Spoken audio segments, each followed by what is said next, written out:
Assalamualaikum warahmatullahi wabarakatuh.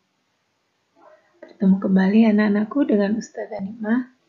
Bagaimana kabar kalian semua? Alhamdulillahirrabbilalamin.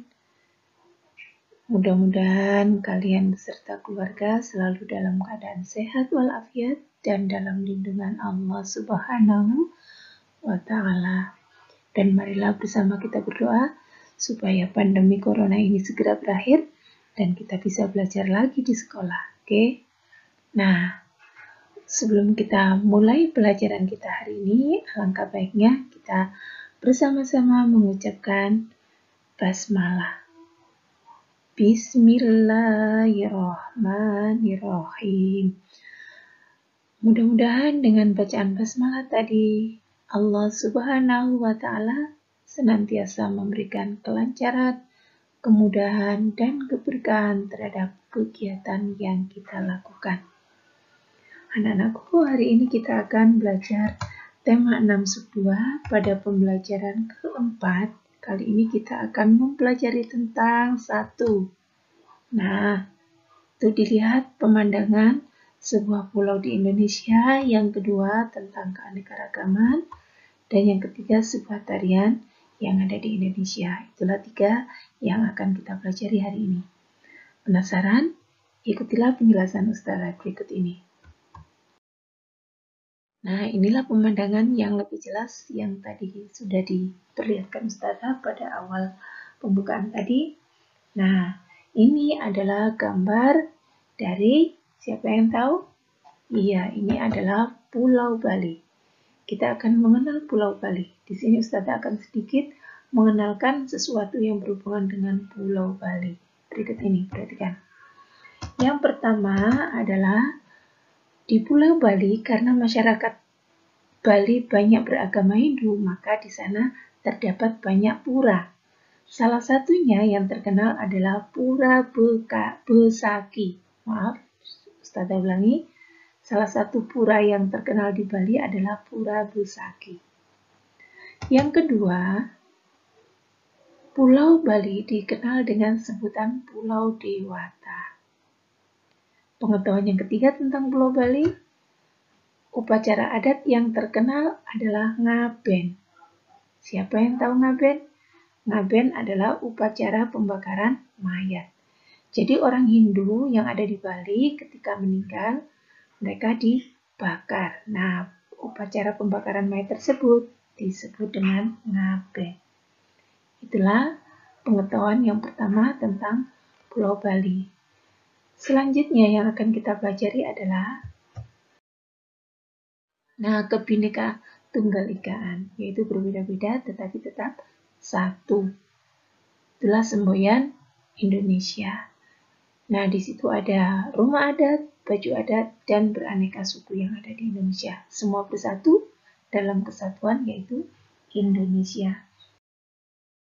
Nah, untuk menjaga kesatuan tadi, berikut ini adalah yang dapat menumbuhkan keharmonisan dalam keberagaman. Supaya hidupnya nyaman, apa yang harus kita lakukan? Yang pertama adalah saling menghargai satu sama lain. Yang kedua, tidak membeda-bedakan suku, ras, serta agama. Yang ketiga, saling gotong royong. Yang keempat, saling melindungi satu sama lain. Yang kelima, saling memahami. Keenam, adil, dan lain sebagainya. Kalau ada yang menumbuhkan, berarti ada yang merusak. Nah, yang merusak bagaimana? Ini adalah sikap yang dapat merusak keharmonisan dalam keberagaman. Apa saja yang tidak boleh kita lakukan? Tidak mau mengikuti gotong royong yang dilakukan di lingkungan sekolah dan masyarakat. Nah, ini tidak boleh. Kalau kalian males untuk mengikuti gotong royong, berarti kalian melakukan sikap yang merusak keharmonisan. Yang kedua, menghina agama, suku, atau ras yang berbeda. Yang ketiga, hanya mau bergaul dengan suku atau ras yang sama, artinya membeda-bedakan teman. Yang keempat, berdebat keras dan tidak mau mengalah. Dalam hal ini berarti tidak mau untuk bermusyawarah. Yang kelima, bersikap angkuh dan sombong. Jadi bersikap angkuh dan sombong itu merasa benar sendiri, paling bagus sendiri, yang lainnya salah dan jelek. Yang keenam, mengganggu teman yang sedang beribadah. Yang ketujuh, menolak toleransi antar sesama. Yang kedelapan, tidak menghormati guru dan orang tua di lingkungan masyarakat. Dan masih banyak lagi yang lain yang tidak bisa ditulis di sini. Nah, itulah pembelajaran yang kedua. Dan yang terakhir yang kita akan pelajari hari ini adalah, coba kalian perhatikan. Nah, inilah gambarnya tadi adalah sebuah tarian yang ada di Indonesia. Apa nama tari tersebut? Namanya tari Yapong. Nah, kita akan mengupas sedikit pengetahuan tentang tari Yapong. Coba kalian perhatikan. Tari Yapong berasal dari Jakarta. Tari Yapong melambangkan sukacita dan pergaulan masyarakat. Selanjutnya, latar belakang tari Yapong adalah adanya upacara waktu ulang tahun Kota Jakarta yang ke-450. Selanjutnya, melalui proses yang panjang, akhirnya diciptakanlah tari Yapong oleh Bagong Kussudiardja. Kalau ada pertanyaan, siapa yang menciptakan tari Yapong? Iya, Bagong Kussudiardja. Ingat Bagong ya. Kemudian, nama Yapong berasal dari ya yang sering diucapkan dalam tarian dan pong yang merupakan bunyi alat musik pengiringnya. Jadi ya diucapkan ketika menari dan pong itu nama alat musik yang mengiringi.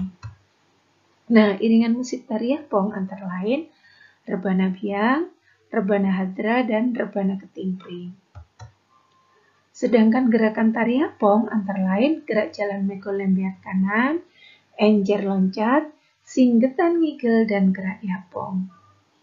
Gerak jalan mego lembiat kanan apa? Enjer loncat itu bagaimana? Dan lain sebagainya. Kalau kurang jelas dan ingin tahu lebih banyak, kalian bisa baca di buku paket atau bisa kalian mencari di internet melalui Google dan lain sebagainya. Masih banyak sumber yang lain. Nah, itulah yang kita pelajari hari ini. Akhirnya, marilah kita ucapkan Alhamdulillahirrabbilalamin. Mudah-mudahan apa yang disampaikan Ustazah bermanfaat buat kalian. Akhirnya, pesan Ustazah, tetap semangat, rajin sholat dan mengaji, jaga kesehatan, cuci tangan, dan pakailah masker ketika keluar rumah, dan selalu menjaga jarak. Tak lupa bantu orang tua. Ustazah mohon maaf, akhirnya Ustazah ucapkan Assalamualaikum warahmatullahi wabarakatuh. Jangan lupa tugasnya. Terima kasih.